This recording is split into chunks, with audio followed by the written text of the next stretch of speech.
नमस्कार। डॉक्टर अब्दुल कलाम आज़ाद भारत के प्रख्यात वैज्ञानिक व राष्ट्रपति भी रहे हैं। आज हम जानेंगे कि डॉक्टर अब्दुल कलाम आज़ाद गीता व रामायण से कितने प्रभावित थे। उनके जीवन में गीता व रामायण कितना महत्व रखते थे, ये भी हम आज जानने का प्रयास करेंगे। इसके पहले मैं आपको एक सत्य घटना बताना चाहता हूँ। तिरुवनंतपुरम के समुद्री किनारे पर एक सज्जन धोती व शॉल पहने हुए एक बेंच पर बैठे थे। वह गीता पढ़ रहे थे। उसी समय एक युवक वहां आकर उनके पास बैठ गया। वह उन्हें गीता पढ़ते देखकर कहा कि मनुष्य चांद पर पहुंच चुका है और आप इन बेकार पुस्तकों में अपना समय नष्ट कर रहे हैं। उन सज्जन ने मुस्कुराकर उस युवक की तरफ देखा और कहा कि इस पुस्तक में परम ज्ञान व शांति है, तुम्हें भी इसका अध्ययन करना चाहिए। इस पर उस युवक ने कहा कि मैं विक्रम साराभाई इंस्टीट्यूट में विज्ञान का विद्यार्थी हूँ, मेरे पास ऐसी पुस्तकों के लिए समय नहीं है। उसी समय वहां दो गाड़ी आकर रुकी। एक में कमांडो उतरे व दूसरी में एक सुरक्षा अधिकारी उतरा। वह गाड़ी का दरवाजा खोलकर सैल्यूट मारा। वह सज्जन उठे और उस गाड़ी की तरफ बढ़े। वह युवक हतप्रभ रह गया। उसके अनुभव के अनुसार यह सब कुछ अप्रत्याशित था।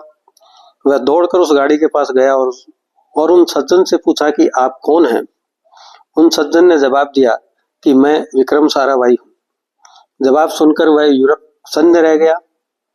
वह युवक कोई और नहीं वरन स्वयं अब्दुल कलाम आजाद ही थे।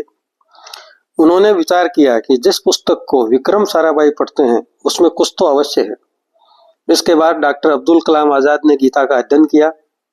उनके ऊपर गीता का इतना प्रभाव पड़ा कि उन्होंने जीवन भर शाकाहारी रहने का संकल्प लिया और इस संकल्प को अंतिम समय तक निभाया भी।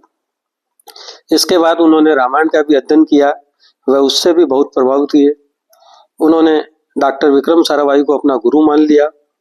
इसके बाद वे अपने कार्य में जुट गए।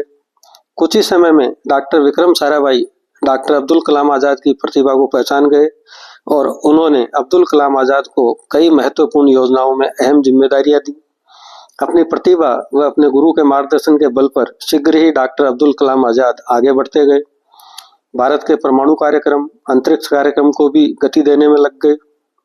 भारत के मिसाइल कार्यक्रम का जनक डॉक्टर अब्दुल कलाम आजाद को माना जाने लगा। वह पूरी दुनिया उन्हें मिसाइल मैन के नाम से जानने लगी।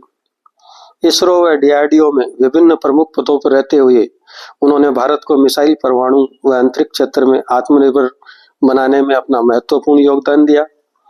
अपनी प्रतिभा के दम पर वे भारत के राष्ट्रपति भी चुने गए।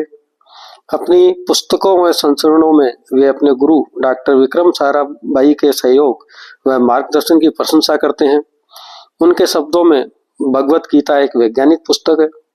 उन्होंने भगवत गीता व रामायण से स्वयं को प्रेरित होने का उल्लेख कई स्थानों पर किया है। तो ये है कहानी डॉक्टर अब्दुल कलाम आजाद पर गीता व रामायण के प्रभाव की।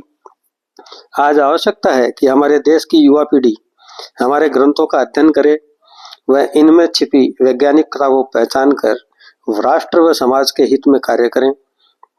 आपके सुझाव हमारे लिए महत्वपूर्ण हैं, अतः कमेंट, शेयर व लाइक व सब्सक्राइब करना न भूलें। नमस्कार।